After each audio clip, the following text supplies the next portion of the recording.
সম্মানিত দর্শক বন্ধুরা, আসসালামু আলাইকুম। দূর দূরান্তে দেশ অথবা দেশের বাইরে থেকে ঠিক এই মুহূর্তে যে যেখান থেকে আমাকে দেখছেন, আমি আপন আর যে আপন জীবনের গল্পের নতুন একটা এপিসোডে আপনাকে বরাবরের মতো স্বাগতম জানাচ্ছি। সম্মানিত দর্শক বন্ধুরা, সালটা ছিল 2006। আমরা চিটাগং থেকে গ্রামের বাড়ি কুমিল্লাতে গ্রীষ্মের ছুটিতে বেড়াতে আসি। তো আমাদের বাড়ির উঠানে একটা বিশাল আম গাছ আছে, আর ওই আম গাছের আমগুলো প্রচণ্ড রকম মিষ্টি হয়। একদিন বিকেলবেলা আমরা সবাই মিলে বাড়ির উঠানে বসে আছি। ঠিক সেই মুহূর্তে একজন বৃদ্ধ মহিলা সম্ভবত ভিক্ষা করার জন্য আমাদের বাড়িতে ঢুকে। তো ঢুকার পরে ওনার সামনে একটা পাকা আম পড়ার পর উনি কী করে আমটা হাতে নিয়ে ওনার টুকরির মধ্যে ঢুকায়। তো আমাদের বাড়ি পাহারা দিতে আমাদের বাড়িতে থাকতো বেলায়েত নামক একটা ছেলে আছে, আমরা বেলাত ভাই বলি। তো বেলাত ভাই ওই মহিলাটার কাছে আসে এবং আমটা ওনার কাছ থেকে কেড়ে নেয়। কেড়ে নিয়ে ওনাকে অকথ্য ভাষায় গালাগালি করে যে বাড়ি বাড়ি কেন ঘুরেন, চুরি করার জন্য না ভিক্ষা করার জন্য। খুব খারাপ ভাষায় কথা বলেন। মহিলাটা একরকম কান্না করতে করতে আমাদের বাড়ি থেকে বেরিয়ে যায়। কিন্তু মজার ব্যাপার এরপর থেকে আমাদের ওই আম গাছের আম কেউ আর মুখে দিতে পারে না। প্রচণ্ড পরিমাণ টক হয়ে যায় হঠাৎ করে আম গাছের সমস্ত আমগুলা। আজও ফিলারের মতো বাড়ির উঠানে আম গাছটা দাঁড়িয়ে আছে এবং প্রচুর পরিমাণ আমও কিন্তু প্রতি বৎসরে ধরে। খাওয়ার ক্ষমতা কারোই নেই, এতটাই টক আর এতটাই বিস্বাদর এই আমগুলা। দর্শক বন্ধুরা, অভিশাপ খুব খারাপ একটা জিনিস। যদি কারো উপরে একবার লেগে যায়, তার অবস্থা কতটা ভয়ঙ্কর হতে পারে আপনি যদি আজকে মনির ভাইয়ের জীবনের বাস্তব গল্পটা শুরু থেকে শেষ পর্যন্ত শোনেন, তবে তা হারে হারে বুঝবেন। মনির ভাইয়ের জীবনের বাস্তব গল্পটা হতে পারে প্রত্যেকটা মানুষের জন্য অনেক বেশি শিক্ষণীয়। তাই সবাইকে বরাবর মতো রিকোয়েস্ট করব গল্পটা শুরু থেকে শেষ পর্যন্ত শোনার জন্য। ধন্যবাদ সবাইকে। সম্মানিত দর্শক বন্ধুরা, আসসালামু আলাইকুম রহমতুল্লাহি ওয়া বারাকাতুহু। আমার নাম মনির হোসেন, আমার বাড়ি ময়মনসিংহ। দর্শক শ্রোতা, আমার জীবনের গল্পটা শুরু করার শুরুতেই আমি আপনাদেরকে আমার পরিবারের ব্যাপারে জানিয়ে রাখি। আমার পরিবারে আমি আছি, আমার বাবা আছে, মা আছে আমার একটা ছোট বোন। আমাদের পরিবারটা একটা মধ্যবিত্ত পরিবার। আমার আব্বা একজন রাজমিস্ত্রি মিন্স বিল্ডিং কনস্ট্রাকশনের কাজ করে। আব্বা গ্রামের বাড়িতে বিভিন্ন বিল্ডিং কন্ট্রাক্টে নেয়, এরপর হেল্পার বা মিস্ত্রি দিয়ে আব্বা তখন কাজগুলো কমপ্লিট করে। এক কথা আমার আব্বা রাজমিস্ত্রির ফোরম্যান। আমাদের সংসারটা মোটামুটি খুব ভালোই যাচ্ছিল। আমার বয়স যখন 8 বছর, তখন আমার আব্বা হঠাৎ করে আরেকটা বিয়ে করে ফেলে। আব্বা যখন বিয়ে করে আমাদের পরিবারের সৎমা নিয়ে আসে, তখন প্রথম দিকে আমার আম্মা আমার আব্বার সাথে প্রচুর পরিমাণ ঝগড়া করতো। তো খুব বেশি ঝগড়া করতো। দেন আমার বাড়ির অন্য চাচি জেঠিগুলা আমার মাকে বুঝাইতো যে তোমার জামাই যেহেতু বিয়ে করে ফেলছে, তাহলে এখন আর ঝগড়াঝাটি করে কী হবে। এখন যে বউটাকে বিয়ে করে আনছে, চেষ্টা করে সেই বউটার সাথে মিলেমিশে থাকার জন্য। আর তোমার একটা ছেলে আছে, মেয়ে আছে, এভাবে রাগারাগি করার পর দেখা যাবে তোমার সংসারটা ভেঙে যাবে, আর তুমি কোথায় বা যাবা। আমার কিন্তু নানা বা নানি ছিল না, তো এই জন্য আমাদের গ্রামের চাচি জেঠি বা বিভিন্ন মহিলাগুলো আমার আম্মাকে খুব বোঝাতো। তো এরপর আমার আম্মা কী করে, আর আমার আব্বার সাথে ঝগড়া করে না। যেতে যেতে প্রায় 1 বছরের মতো কেটে যায়। অ্যান্ড 1 বছর পরে আমার সৎমায়ের ঘরে একটা মেয়ে সন্তান হয়। অ্যান্ড মেয়ে সন্তানটা হওয়ার পর থেকেই আমার আম্মার সাথে আমার সৎমায়ের একটা দ্বন্দ্ব লেগে যায় বলতে আমি ব্যাপারটা বলে রাখি। মেয়ে সন্তানটা হওয়ার আগে কিন্তু আমার সৎমা আমাদের বাড়িতে খুব কাজ করতো বলতে রান্নাবান্না করতো, বা আম্মা যেরকম কাজ করতো আমার মতোই কাজ করতো। কিন্তু যখন আমার সৎ বোনটা হয়, তখন আর আমার সৎমা কোনো কাজ করে না। আম্মা যতই কাজের জন্য ওনাকে ডাকে, উনি কোনো কাজ করে না। তখন উনি মানুষের কাছে হেঁটে হেঁটে বলে যে আমার শুধু এই বাড়িতে বসা দরকার ছিল, এখন আমার একটা মেয়ে হয়েছে, আমি এই বাড়িতে বসে গেছি, এখন আর আমি কোনো কাজ করব না। তো আম্মা কী করে, প্রত্যেক দিন প্রচুর পরিমাণে কাজ করে। অ্যান্ড কাজ করতে করতে আম্মা খুব হাঁফাইয়ে ওঠে। এত বড় একটা সংসার আমার একার পক্ষে কাজ করা সম্ভব হয় না। এভাবে যেতে যেতে একদিন রাতের বেলায় আমার সৎমা আর আমার আম্মা প্রচুর পরিমাণ ঝগড়া লেগে যায়। এত পরিমাণ ঝগড়া লাগার একটা পর্যায়ে আমার সৎমা করে ঘর থেকে টুলের মতো একটা ছোট্ট আছে, যেটা পিঁড়া, যারা গ্রামের মানুষ তারা বুঝবেন, ওই পিঁড়া নিয়ে আসে। ওই পিঁড়া নিয়ে আমার মাকে ভারী মারে। অ্যান্ড ভারী মারলে এটা আমার মায়ের হাতে পড়ে আমার মায়ের হাতের কনির উপরের অংশ অনেকটা কেটে যায়। কেটে যাওয়ার পর আমি যখন এটা দেখি, তখন আমি দৌড়ে এসে কী করে আমার সৎমায়ের চুলের মুঠি ধরি যখন আমার সৎমাকে মারতেছিলাম। অ্যান্ড একটা পর্যায়ে আমার আব্বা বাড়িতে আসার পর আব্বা এই দৃশ্যটা দেখার পর আব্বা কী করে, আমাকে প্রচুর মারে।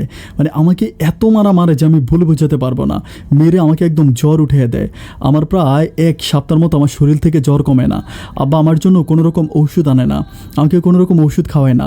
আমার অবস্থা এতটাই খারাপ হয়ে যায় যে আমার একদম মরে যাওয়ার মতো অবস্থা। অবস্থা। আম্মা আমাকে ডাক্তারের কাছে নিয়ে যায়, অ্যান্ড আমাকে যখন ডাক্তারের কাছে নিয়ে যায় তখন আব্বা কী করে, আমার আম্মার সাথেও ঝগড়া করে। আমার আব্বা বারবার একটা কথাই বলে, যে ছেলে তার মায়ের বয়সে একটা মায়ের গায়ে হাত দিতে পারছে এমন ছেলে আমার দরকার নাই। আমার আম্মা যতই বুঝায় যে তোমার বউ কিন্তু আগে আমার গায়ে হাত তুলছে, আমার হাত কেটে ফেলছে, তখন আমার আব্বা বলতেছিল যে তোমাদের মাঝে যাই কিছু হোক তোমরা দুজনে ঝগড়া করতে পারো, কিন্তু তাই বলে মনির এসে তার সৎ মায়ের গায়ে হাত তুলতে পারে না। এভাবে আমাদের দিনগুলো কাটতেছিল। বাট একটা পর্যায়ে দেখা গেল কি যে আব্বা আম্মার সাথে, মানে আমার আব্বা আর আম্মার সাথে আর বর্নিংটা ভালো হচ্ছে না। আমার আব্বা তখন সম্পূর্ণ আমার সৎ মায়ের উপরে ডিপেন্ড হয়ে যায়। মানে আব্বা সৎ মায়ের জন্য এক্সট্রা বাজার করে, অ্যান্ড সৎ মায়ের জন্য আব্বার সব ভালোবাসা। আমাদের ঘরটা আলাদা থাকে, আব্বা আমাদের ঘরেও আসে না। এরকম করে যেতে যেতে প্রায় 1 মাসের মতো কেটে যায়। আমাদের ঘরে কোনো চাউল ডাউল বাজার সাজার কোনো কিছুই থাকে না। আমার আম্মা যখনই আমার আব্বাকে বলে যে বাজার করার জন্য, আমার আব্বা বলে আব্বার কাছে টাকা নাই। কিন্তু আমরা সবসময় দেখি যে আব্বা ব্যাগ ভর্তি বাজার নিয়ে আমার সৎমার ঘরে ঢুকে। এরকম করে কিছুদিন কাটার পরে আমার আম্মা একদিন রাতের বেলায় আমার সৎমায়ের গায়ের ভিতরে, আমার সৎমার গায়ের ভিতরে কুফি, যারা গ্রামের মানুষ তারা চিনবেন, মানে কুফির ভিতরে লাইক হচ্ছে কেরাসিনের তেল থাকে, তখন হচ্ছে ওই কুফি জ্বালানো হইতো কেরাসিনের তেল দিয়ে, যেটাকে আমরা প্রদীপ বলি। তো এটা জ্বালানোর পরে দেন হচ্ছে ওইটা মানে তেল ছিল না আর কি, মানে তেল একটু অল্প ছিল। অল্প থাকার পরে আমার আম্মা হচ্ছে আমার সৎমাকে বলতেছিল যে এটার ভিতরে তেল ভরার জন্য।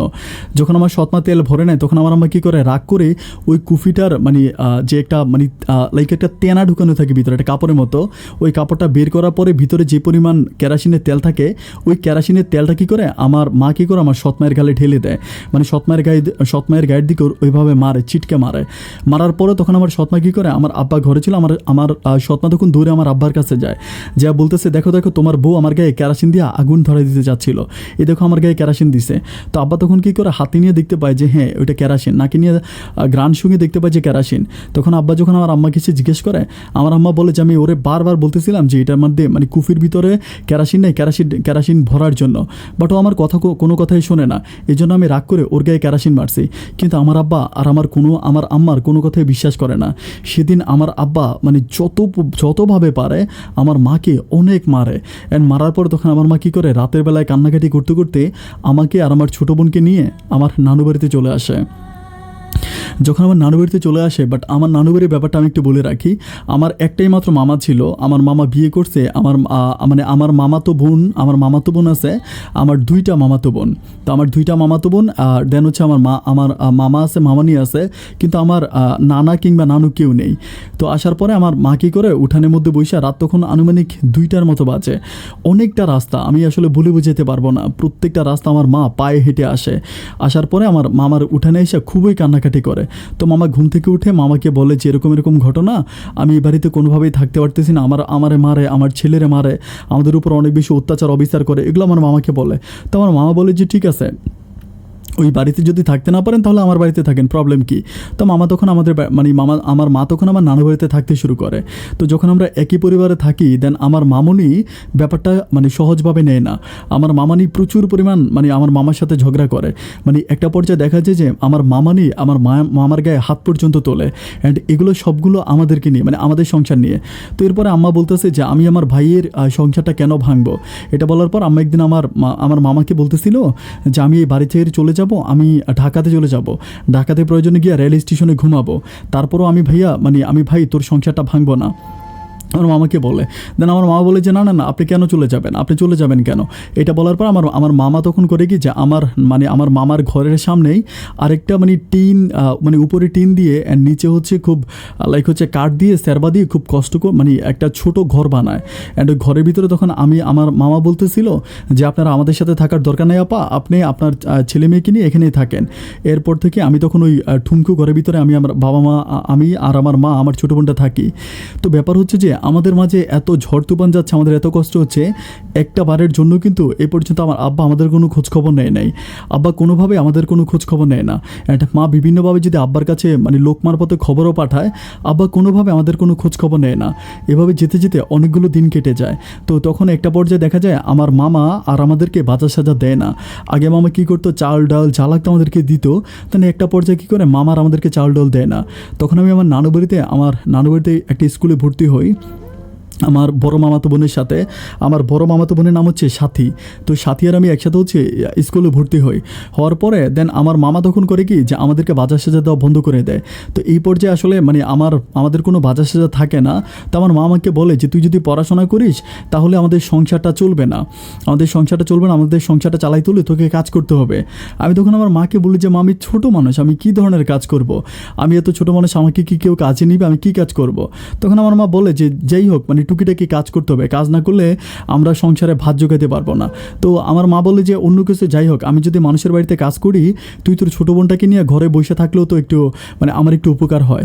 এরপর থেকে আমি আর তখন আর আমি আমি আর স্কুলে যাই না, আমি স্কুলে যাওয়া বন্ধ করে দেই। আমার মামাতো বোন সাথে আমাকে বারবার বলে যে তুমি স্কুলে যাও, আমাকে খুব রিকোয়েস্ট করে স্কুলে যাওয়ার জন্য, কিন্তু আমি স্কুলে গেলে আমার মা খুব পরিমাণ রাগ করে। অ্যান্ড একটা পর্যায়ে আমার স্কুলে যাওয়া কমপ্লিটলি বন্ধ হয়ে যায়। এভাবে যেতে যেতে মা চিন্তা করতেছে যে আমি এভাবে ঘরে বসে খাচ্ছি, আমার একটা কাজ শেখানো দরকার। আমার নানু বাড়িতে অন্য অন্য মানুষগুলো আমার মাকে বলতেছিল যে ছেলেটাকে দিয়ে একটা কাজ শেখাও, একটা কাজ শেখালে ছেলেটা কাজে আসবে। এরপর আমার মা করে কি, আমাদের এখানে হচ্ছে একটা ফার্নিচারের দোকান থাকে, আমার নানু বাড়ির ওখানে উনি ফার্নিচারের দোকান থাকে। তো আমার মা করে কি আমাকে ওই ফার্নিচারের দোকানে কাজ শেখানোর জন্য দিয়ে দেয়। ওরা বিভিন্ন জায়গা থেকে কাঠ আনে, গাছ কেটে আনে অ্যান্ড গাছ চিরায়, চিরানোর পরে কাঠ বানিয়ে সে কাঠ দিয়ে ফার্নিচার বানায়। তো আমি তো ছোটো মানুষ, আমি আসলে ওইরকম র্যাকটে কিছুই দিতে পারি না, বাট ওদেরকে চা বিস্কিট তারপরে বিড়ি পান এগুলো এনে টেনে দিই। অ্যান্ড আমাকে ওরা আস্তে আস্তে কাজ শেখায়। আমি তখন ছোটো করে পিড়া বানাই, টুল বানাই, তারপর ছোটো ছোটো চেয়ার বানাই। এরকম করে আস্তে আস্তে একটা পর্যায়ে আমি তখন ওই মিস্ত্রি কাজটা সম্পূর্ণভাবে শিখে যাই। তখন আমি অনেক বেশি বড় হয়ে যাই, আমার প্রায় তখন 18 থেকে 19 বছরের মতো বয়স। তো এরই মাঝে যেতে যেতে আমি একটা ব্যাপার খুব খেয়াল করে দেখি যে আমার মামাতো বোনটা সাথে কিন্তু আমাদেরকে প্রচুর পরিমাণে হেল্প করে। একটা পর্যায়ে দেখা যায় কি যে আমার মামা যতই আমাদের উপরে রাগ করুক বা যতই কিছু করুক, বাসায় যদি ভালো কোনো রান্না করা হয় তাহলে সাথী কী করে, এটা টিফিন বক্সে করে আমার মায়ের জন্য নিয়ে আসে। আমাকে আর আমার ছোটো বোনটাকে সাথী প্রচুর পরিমাণ ভালোবাসে, অ্যান্ড আমার মাকেও খুব ভালোবাসে। আমার মা সাথীকে অনেক বেশি ভালোবাসে। সাথী তখন স্কুলে ক্লাস 9-এ পড়ে। তো ক্লাস 9-এ পড়ে এমনও হয় যে আমি খুব খেয়াল করে দেখি যে আমাদের ঘরে যদি কোনো রকম কোনো কিছু না থাকে, সাথে তখন কী করে ওদের ঘর থেকে এটা চুরি করে এনে আমার মাকে দেয়। এভাবে আমাদেরকে প্রচুর পরিমাণ হেল্প করে। আমাদের দিনগুলো খুব ভালোই যাচ্ছিল। আমার মা একদিন সন্ধ্যার সময় উঠানে বসে বসে বলতেছিল যে হাই রে, সাথী যদি তোর মামা আর তোর মামির মতো হইতো তাহলে হয়তো আমরা এই বাড়িতে কোনো দিন থাকতে পারতাম না। মায়ের কথাগুলো আমি তখন উঠানে বসে বসে শুনতেছিলাম। আমি বলি মা কী বলো? আমার মা বলে সাথী মেয়েটা অনেক ভালো। মায়ের মুখে সাথীর প্রশংসা শুনে সত্যি অনেক বেশি ভালো লাগে। আমি তখন মাকে বলি যে মা সত্যি কি সাথী অনেক ভালো? আমার মা বলে হ্যাঁ, সাথী মেয়েটা অনেক ভালো, ওর মতো এরকম লক্ষ্মী মেয়ে আর দুনিয়াতে হতেই পারে না। আমি তখন আমার মাকে বলি যে তুমি কিভাবে বুঝলা যে সাথী অনেক বেশি ভালো? আমার মা আমাকে বলে দেখ না, যে আমরা এত কষ্ট পাচ্ছি বা আমাদেরকে ও কী করে সবসময় আমাদের নিজের মেয়ের মতো আমাকে হেল্প করে। অ্যান্ড এরকম হয় যে মাঝে মাঝে সাথী কী করে, আমার আম্মার কাপড় চোপড়গুলো পর্যন্ত ধুয়ে দেয়। সাথী যখন তার মায়ের কাপড় চোপড় ধোয়ার জন্য যায় তখন চুরি করে আমাদের আলনার ভিতরে ঢুইকা হচ্ছে, আমাদের ঘরে ঢুইকা আলনাতে ঢুকে দেখবে যে কোন কাপড়গুলো ময়লা আছে, অ্যান্ড ময়লা কাপড়গুলো ধুয়ে অ্যান্ড চুরি করে হচ্ছে বালতির ভিতরে ঢুকে আমার আম্মাকে এনে দিয়ে যায়। এত পরিমাণ হেল্প করে আমাকে। তো মা যখন এরকম সাথীর প্রশংসা করে, এর পরের দিন আমি যখন স্কুলে যাচ্ছি, সাথী যখন স্কুলে যাচ্ছিল, আমি তখন কাজের জন্য বেরোচ্ছিলাম। আমি দেখি যে আমাদের এখান থেকে ভ্যান গাড়ি চলে, ভ্যান গাড়ি আর রিক্সা দিয়ে হচ্ছে বাচ্চা ছেলেমেয়েরা স্কুলে যায়। তো তখন কী করে, সাথী ওখানে দাঁড়ায় থাকার পরে আমি বলি কী ব্যাপার সাথী, আজকে স্কুলে যাবা না? পরে বলতেছে ভাইয়া যাবো কীভাবে, একটা ভ্যানও তো নাই। আমি তখন তারে বলি তো ভ্যান না থাকলে কী হয়েছে, তুমি হাইটা যাও। ও আমাকে বলে হাইটা গেলে অনেক প্রবলেম। আমি বলি কী প্রবলেম? বলে ভাই ছেলেরা বিভিন্ন কথা বলে, আর আমাদের গ্রাম থেকে আমাদের এই গ্রাম থেকে মধ্যে একটা গ্রাম আছে, এরপর হচ্ছে সাথীদের স্কুল। তো ওই গ্রামের ছেলেগুলো ভালো না। কিছুদিন আগে হচ্ছে একটা মেয়ের মুখে অ্যাসিড মেরে দিছিল। ওই রকম হচ্ছে সাথী ভয় পায় যে ওই গ্রাম দিয়ে একা একা যেতে। তো আমি তারা বলি যে ঠিক আছে, তোমার যদিও একা একা যেতে ভয় লাগে তাহলে চলো আমি তোমাকে স্কুলে দিয়ে আসি। এরপর আমি কী করি, সাথীর সাথে স্কুলে যাই। স্কুলে দিয়ে আসার পরে আমার কেন জানি সাথীর প্রতি একটা অন্যরকম মায়া ভালোবাসা জন্মে যায়। এভাবে দিনের পর দিনগুলো কাটতেছিল। তো কাটতে একদিন আমি চন্দ্রিমা রাত ছিল, আমাদের ঘরের উঠানে আমি বসে আছি। তো উঠানে বসে আছি, আমি দেখি জানালা দিয়ে সাথী পড়তেছে, জানালাটা খোলা ছিল। রাত তখন আনুমানিক প্রায় 11টার মতো বাজে। সাথী পড়তেছিল। আমি তখন কী করি, উঠানে বসে বসে ওর পড়ার শব্দ শুনতেছি, ওর দিকে তাকায় আছে। হারিকেন দিয়ে পড়তেছিল। হারিকেনের আলোটা যখন ওর মুখের মধ্যে পড়ে, এত সুন্দর লাগে, মনে হয় যেন একেবারে নাগিনের মতো চেহারা, এত সুন্দর চেহারা। আমি তখন উঠানে বসে বসে ওর মুখের দিকে তাকিয়ে আসি। বেশ কিছুক্ষণ তাকিয়ে থাকার পরে আমি তাকে হাতে ইশারা দিলাম। ইশারা দেওয়ার পর ও তখন মানে বই বন্ধ করে আসলো। আইসা বলতেছে ডাকছিলেন কেন? আমি বললাম যে কেন না, বলো কেন? আমি বলে আচ্ছা, ও বলে আচ্ছা ডাকছিলে কেন? আমি বললাম এখানে বসো। তো বলে যে আম্মা দেখে ফেলবে। আমি বলি তোমার আম্মা কি ঘুমায় নাই? বলে হ্যাঁ আম্মা জানি না ঘুমাইছে কিনা, কিন্তু আব্বা ঘুমাইছে। আমি বলে আচ্ছা ঠিক আছে একটু বসো, কোনো প্রবলেম হবে না। তো বসে বসে আমি বলি কি, আমি বলি সাথী তোমার এত সুন্দর লাগে কেন বলো তো? তো আমাকে বলে যে কেন সুন্দর, মানে সুন্দর লাগবে কেন? আমি বললাম মানে হারিকেনের আলোটা যখন তোমার মুখের মধ্যে পড়ে আমি তখন পাগল হয়ে যাই। তা আমাকে বলে মানে পাগল হওয়ার কী আছে? আমি বললাম সাথে আমি তোকে একটা কথা বলি, তুমি মানে রাগ করো না, হ্যাঁ? তো বলে না না রাগ করবো না, আমি তো মানে তুমি তো আমার ভাই, আমি রাগ করবো কেন? আমি বলি না না এত ভাই ভাই করো না, আমার না তোমাকে সত্যি অনেক বেশি ভালো লাগে। এটা বলার পরও আমার মুখের দিকে তাকিয়ে থেকে বলতেছে ভালো লাগে মানে? আমি বলি ভালো লাগে মানে ভালোবাসি। তখন বলে ভালোবাসি? আমি বললাম হ্যাঁ সাথে আমি সত্যি তোমাকে অনেক বেশি ভালোবাসি। তো বলে মানে এটা বলতে কি আপনার লজ্জা করে না? আমি বললাম কেন লজ্জা করবে কেন? আমাকে বলতেছে যে আপনার আমার ভাইয়া। আমি বললাম হ্যাঁ ভাইয়া। তো ভাইয়া হলে কী হয়েছে, আমরা তো মানে মামা তো ফুফাতো ভাই, তাই না? তা আমাকে বলতেছে যে আপনি যে আমাকে ভালো, মানে তুমি যে আমাকে ভালোবাসবা এটা কি তোমার পরিবার, মানে তোমার মা, আমার আব্বা মা এগুলো কখনো মেনে নিবে? আমি বলি মেনে নিবে না কেন, অবশ্যই মেনে নিবে। অ্যান্ড একটা পর্যায়ে তারা সব কিছু মেনে নিবে। আর আমি তখন অনেক টাকা উপার্জন করে আমি একজন কাঠমিস্ত্রি। তা আমাকে বলে আমার বাবাকে আমাকে একটা কাঠমিস্ত্রির কাছে বিয়ে দিবে। আমি বললাম সাথী আমিও তো মানে অঙ্ক করে তোমাকে ভালোবাসি নাই, তোমাকে আমার অনেক ভালো লাগে। আর আমার কাছে মনে হয় যে আমি আমার ভালোবাসার কথাটা তোমাকে বলতে না পারলে খুব কষ্ট পাবো, যার জন্য আমি আমার ভালোবাসার কথাটা তোমাকে বললাম। তুমি অ্যাকসেপ্ট করবা কি করবা না এটা হচ্ছে সম্পূর্ণ তোমার ব্যক্তিগত ব্যাপার। এটা বলার পরও আমার দিকে অপলক দৃষ্টিতে তাকায় থাকে। তারপর বলতেছে যে আমারও না তোমাকে অনেক বেশি ভালো লাগে, কিন্তু আমি ভয় পাই যে আমি ভালোবাসার কথাটা বললে নাকি তুমি তোমার মাকে বলে দাও বা আমার আব্বা আম্মাকে বলে দাও। আমি বলি কেন, মানে তো আমি আমার মাকে কেন বলবো, তোমার আব্বা আম্মাকে কেন বলবো? ও বলে জানি না, বাট আমার কাছে ভয় লাগতেছিল এই জন্য বলি নাই, কিন্তু তোমাকে আমার অনেক বেশি ভালো লাগে। এই কথাটা শোনার পর আমার এত পরিমাণ ভালো লাগে আমি ঠিক বলে বুঝাতে পারবো না। তারপর থেকে তার সাথে আমার একটা মধুর প্রেমের সম্পর্ক হয়ে যায়। আমি প্রতিটা মুহূর্ত তার মুখটা না দেখলে যেন আমি থাকতে পারি না। আমি মাঝে মাঝে কী করি, মানে আমি তো অনেক আমি কিন্তু আগে কী করতাম, মানে রাত 10টা-11টা পর্যন্ত মানে দোকানে থাকতাম। 10টা-11টার পর আমি দোকান থেকে আসতাম। অ্যান্ড সাথে সাথে আমার সম্পর্ক হওয়ার পর আমি তখন কী করি 7টা থেকে 7:30টার মধ্যে বাড়িতে চলে আসি। অ্যান্ড এটার কারণ হচ্ছে 7টা থেকে 7:30টার ভিতরে একটু গুদুলি অন্ধকার থাকে। তো ওই অন্ধকারে সাথী মাঝে মাঝে যখন আমাদের ঘরে আসে, আমাদের ঘর থেকে যখন ওদের ঘরে যায়, তখন আমি মাঝে মাঝে সাথীর হাত জড়াই ধরি বা সুযোগ পেলে একটা চুমু দিয়ে ফেলি। এইভাবে আমাদের মানে সম্পর্কটা এতটা গভীর হয়ে যায় আমি কাউকে ভুলে বুঝাতে পারবো না। আমার কাছে মনে হয় যে আমার সারা পৃথিবী একদিকে, সাথী একদিকে। এভাবে যেতে যেতে আমাদের সম্পর্কটা প্রায় 3 বছরে গড়ায়। অ্যান্ড তখন সাথী কী করে, মানে ও তখন স্কুল শেষ করে ও একটা কলেজে ভর্তি হয়, আমাদের এলাকারই একটা কলেজ। তো আমি সবসময় সাথীকে অনেক বেশি টেক কেয়ার করি। মানে টেক কেয়ার করি বলতে ও যখন কলেজে যায় আমি মাঝে মাঝে চেষ্টা করি ওর সাথে কলেজে যাওয়ার জন্য। অ্যান্ড মাঝে মাঝে ওকে আমি কলেজ থেকে নিয়ে আসি। আমি প্রচুর পরিমাণ টেক কেয়ার করি। অ্যান্ড তখন আমি একটা হুন্ডা কিনি। অ্যান্ড আমি ওই হুন্ডাটা অত দামি ছিল না। আমি প্রায় 28,000 টাকা দিয়ে হুন্ডা কিনি। এটা আসলে অনেকেই শুনলে হাসবে, মানে হুন্ডার মাঠঘাট ভাঙা, তারপরে একটু পুরনো টাইপের ছিল আর কি। তো আমি হুন্ডাটা কিনি শুধুমাত্র মাঝে মাঝে বাজার সাজার করার জন্য যেতে হয়। আমাদের এখান থেকে বাজারটা একটু দূরে ছিল, তো বাজার করতে হয়, আবার মাঝে মাঝে হচ্ছে মানে দোকানে যাতায়াত করতে হয়, এই জন্য আমি হুন্ডাটা ব্যবহার করি। তো মাঝে মাঝে আমি কী করি আমার হুন্ডা করে সাথীকে মানে কলেজে নিয়ে যাই। তো মাঝে মাঝে হাসে যে আমাকে বলে যে তোমার এত ভাঙা টাইপের একটা হুন্ডা, তুমি হচ্ছে এটা করে নিয়ে যাও, মানে ও ওরকম করে হচ্ছে কথাবার্তা বলে। তো যাই হোক যেতে যেতে একটা পর্যায়ে একদিন করে কি সেদিন হচ্ছে মানে কী জানি একটা আমার আম্মার একটু সমস্যা হয়েছিল। আম্মার সমস্যা হয়েছিল বলতে কি যে আম্মা হঠাৎ করে অনেক বমি করতেছিল, মানে বমি করে আম্মা অনেক অসুস্থ হয়ে যায়। তো আমার ছোটো বোনটাও কিন্তু তখন পড়াশোনা করে, আমার ছোটো বোনটাও তখন স্কুলে পড়ে। তো তখন আমার ছোটো বোনটা খুবই কান্নাকাটি করতেছিল, মানে প্রচুর পরিমাণে কান্নাকাটি করতেছিল আমার মায়ের পাশে বসে বসে। তো আমিও মায়ের অবস্থা এতটাই খারাপ হয় মা যেন মরে যাওয়ার মতো অবস্থা। কিন্তু দুঃখজনক ব্যাপার হচ্ছে আমার মায়ের এতটা করুণ অবস্থা হয়ে যায় একটাবারের জন্য আমার মামা কিংবা আমার মামুনি ওরা কেউ দেখতে আসে না। তখন কী করে সাথীর যে একটা ছোটো বোন আছে, সাথীর ছোটো বোনটা আমার মাকে দেখতে আসে। আর দেখতে আসার পরে তখন ও মনে হয় ঘরে গিয়ে সাথীকে বলে, মানে ও সাথী কিন্তু জানে না যে আমার আম্মার এতটা অবস্থা খারাপ। আমি ব্যাপারটা একটু বলে রাখি, কারণ সাথী তখন হচ্ছে মানে পাশের একটা ঘরে থেকে পড়তো, মানে আমাদের ঘরটার পরে হচ্ছে মানে ওদের মেন ঘর, এই মেন ঘরের পরে হচ্ছে একটা কাছারি টাইপের একটা ছোটো ঘর ছিল। ওই ছোটো ঘরে সাথী ছোটো বোনটা পড়াশোনা করতো। তো আমাদের এখান থেকে কথা বললে আসলে ওই ছোটো ঘর থেকে অতটা শোনা যেত না, মানে কাছারিতে অতটা শোনা যেত না। তো সাথীর ছোটো বোনটা মানে বেরিয়ে আসার পর দেখতে পাই অবস্থা, দেখার পরে তখন কি করে মানে সাথীর ছোটো বোনটা গিয়ে সাথীকে বলার পরে সাথী তখন আসার পরে সাথী আমার মায়ের পাশে বসে দেন, মায়ের মাথায় পানি ঢেলে দেয়। রাত প্রায় তখন আনুমানিক প্রায় 1টার মতো বেঁচে যায়। আমার মায়ের ওভাবে মানে মায়ের সেবা যত্ন করতে করতে একটা পর্যায়ে মা একটু ভালো হয়। মা একটু ভালো হওয়ার পর তখন সাথী কী করে, ও চলে যায়। তখন আমাকে বলতেছে, আমি বলতেছি যে সাথী তুমি কি যাইতে পারবা, মানে ও বলে হ্যাঁ যাইতে পারবো না কেন, ওই তো আমাদের ঘর তো দেখাই যায়। তো আমি তারপরে বললাম যে চলো তোমাকে আমি ঘরে দিয়ে আসি। তো যখন আমি তার সাথে ঘরের দরজা পর্যন্ত আসি, তখন ও দরজা ধাক্কা দেয়, দেখে যে দরজা লাগানো।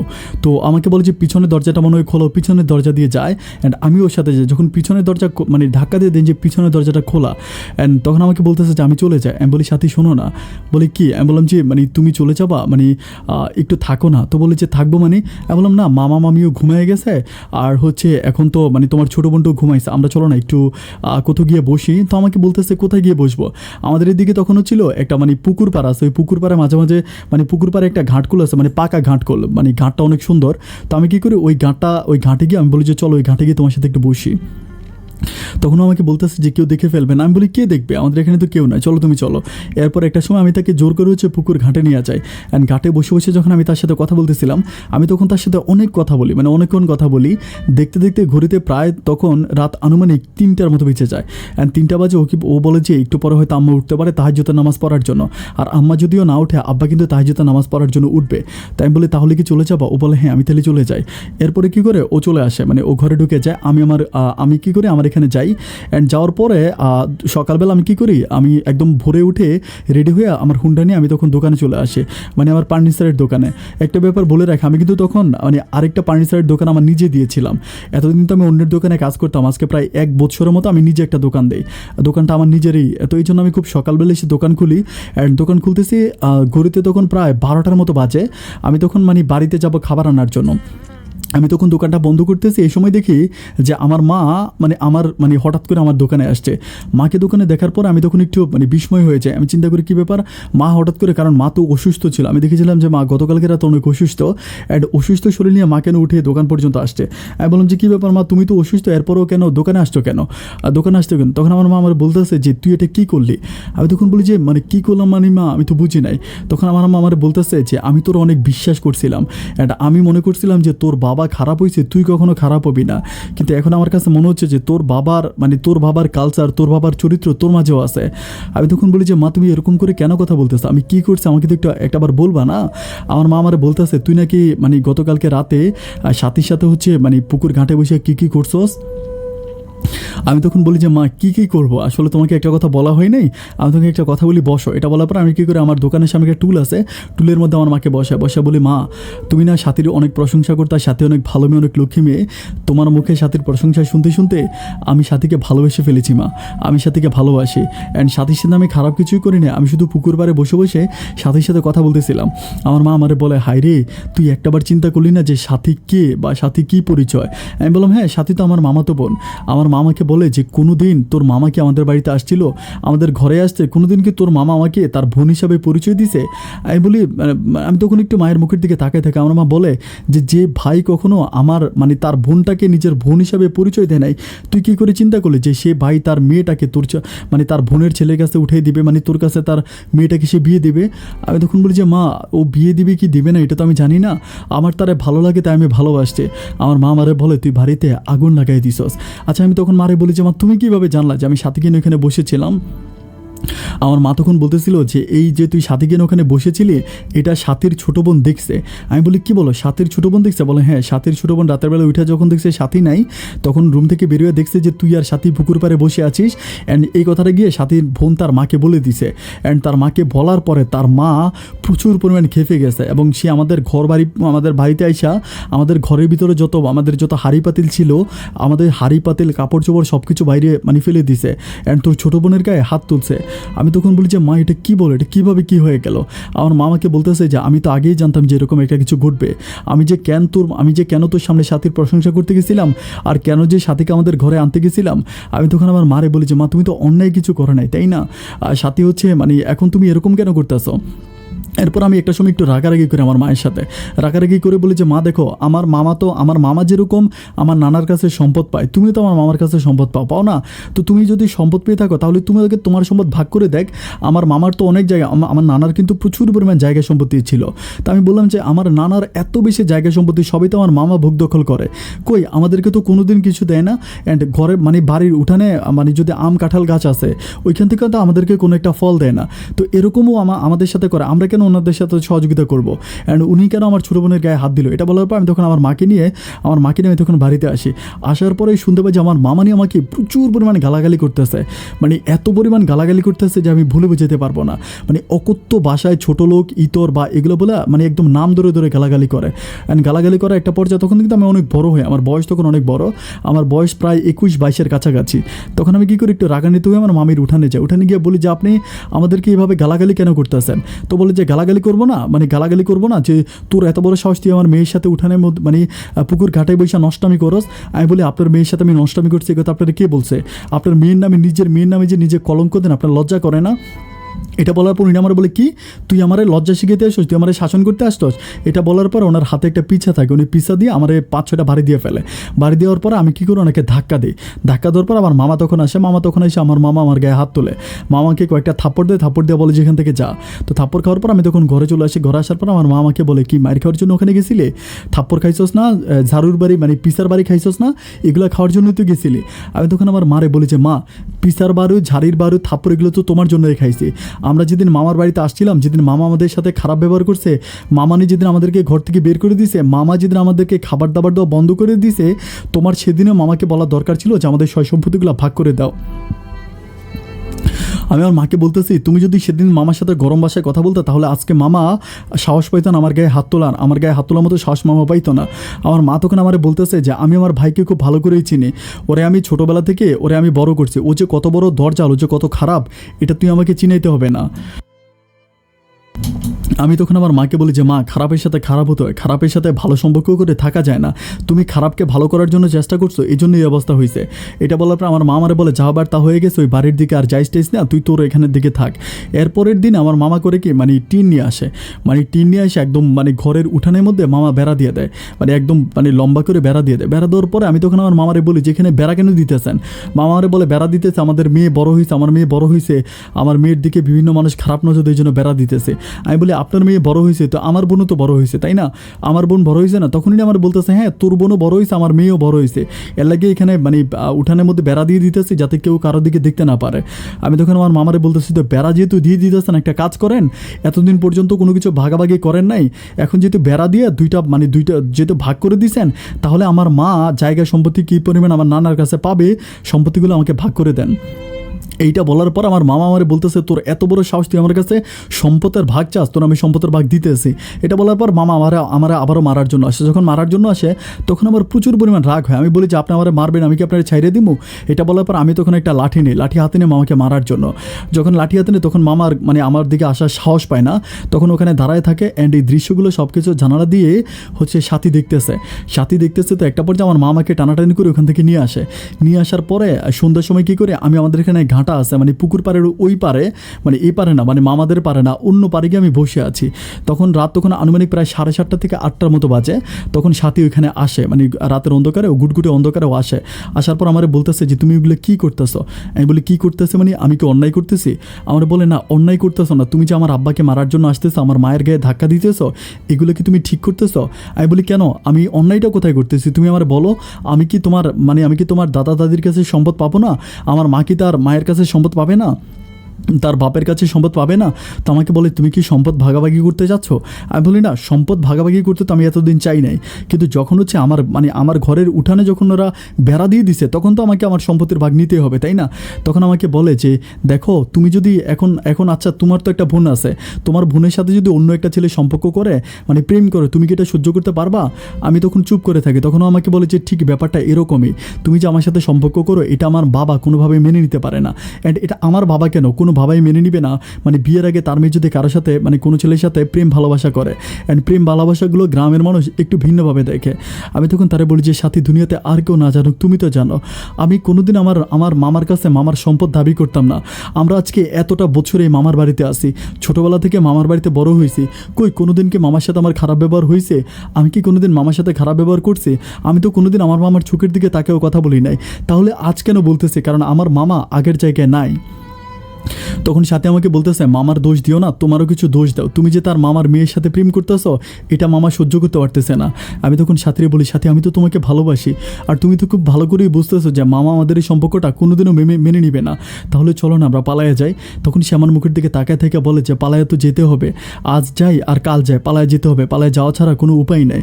আমি তখন তারে বলি যে সাথী প্লিজ পাগলামি করো না, তুমি চলো না আমরা পালায়া যাই। ও আমাকে বলে যে আমার সামনে ইন্টার ফাইনাল পরীক্ষা, আমি ফাইনাল পরীক্ষাটা দিয়ে শেষ করি, সার্টিফিকেটটা পাইনি, এরপরে না হয় পালায় যাওয়া যাবে। আমি তারা বলি কেন, পরীক্ষা পর্যন্ত কেন অপেক্ষা করতে হবে? ও আমাকে বলে যে দেখো তুমি একটা রাজমিস্ত্রি মানে তুমি একটা কাঠমিস্ত্রি, আমার কথাটা খারাপভাবে নিও না, তুমি কিন্তু আমাকে ঢাকা শহরে নিয়ে কিছুই করতে পারবে না। আমার যদি ইন্টার পাস একটা সার্টিফিকেট থাকে তাহলে কিন্তু আমি একটা ভালো চাকরি করতে পারবো, একটা চাকরি করে আমাদের সংসারটা চালাইতে পারবো। আমি তখন তার মুখের কথা দিন, তা আমি বলি আচ্ছা ঠিক আছে, তাহলে তো তুমি আমাকে খারাপ কথা বলো নাই, আমি তোমার এই কথাটা মেনে নিলাম। এভাবে যেতে যেতে তখন আর আমি কী করি, আমার মামা মামির সাথে কথা বলি না, বাড়ির ভিতরে মানে এরকম পুরো বেড়া দিয়ে দেয়। আমি সাথীর সাথে কথা বলি কলেজে গিয়ে, আমি সাথীর সাথে বাড়িতে কথা বলি না। আমি কী করি, দুপুরবেলা দোকান বন্ধ করে প্রতিদিন সাথীর কলেজে যাই। অ্যান্ড কলেজে গিয়ে তখন ওই কলেজের সামনে সাথীর সাথে দাঁড়ায় কথা বলি। আর সাথী আমাকে বুঝা মানে ওর বাবা মা কী বলে বা কী ওর বাবা মা প্ল্যানিং করে, আমাকে প্ল্যানিংয়ের সব কথাগুলো বলে যে আব্বা আম্মা এই প্ল্যানিং করতেছে, আব্বা আম্মা আজকে এইটা করছে, কালকে ওইটা করছে। আমাকে এগুলো সব কিছুর সাথে আস্তে আস্তে বুঝায়। তো বুঝাইতে একটা পর্যায়ে আমি সাথীকে বলি যে আমি দেখতেছি যে মানে ওর বাবা মা মানে কেমন যেন একটু হয়ে যায়, মানে কেমন হয়ে যায় বলতে মানে সাথীর সাথে মানে সাথীকে হঠাৎ করে বিয়ে দেওয়ার জন্য ওদের একটা প্ল্যানিং জগে। এটা কিন্তু সাথী জানে না। এই ব্যাপারটা জানতে পারে আমার ছোটো বোন। আমার ছোটো বোন কীভাবে জানতে পারে, আমার ছোটো বোনের একটা বান্ধবী আছে, ওই বান্ধবীর বাড়িতে একটা ছেলে আছে, ছেলে হচ্ছে কুয়েতে থাকে। তো ছেলেটা যখন ওই বাড়িতে আসার পরে আমার মামানি নাকি সেই বাড়িতে যাওয়ার পরে আমার বোনের বান্ধবী আমার বোনকে বলে যে এরকম তোর মামানি হচ্ছে আমাদের বাড়িতে আসছিল একটা ছেলে দেখার জন্য, তোর মামাতো বোনকে বিয়ে দিবে এখানে মনে হয়। এটা বলার পরে তখন এটা আমার ছোটো বোন আমাকে বলে। আমার ছোটো বোন যখন আমাকে বলে তখন আমি এরপরের দিন কলেজে গিয়ে সাথীকে বলি যে সাথী এই ঘটনা তুমি কি জানো? ও আমাকে বলে যে না আমি তো কিছু জানি না, আব্বা মা তোমাকে কিছু বলে নাই। আমি বলি যে তুমি চোখ কান খোলা রাখো, কিছু হইলে কিন্তু তুমি আমাকে জানাই দিও।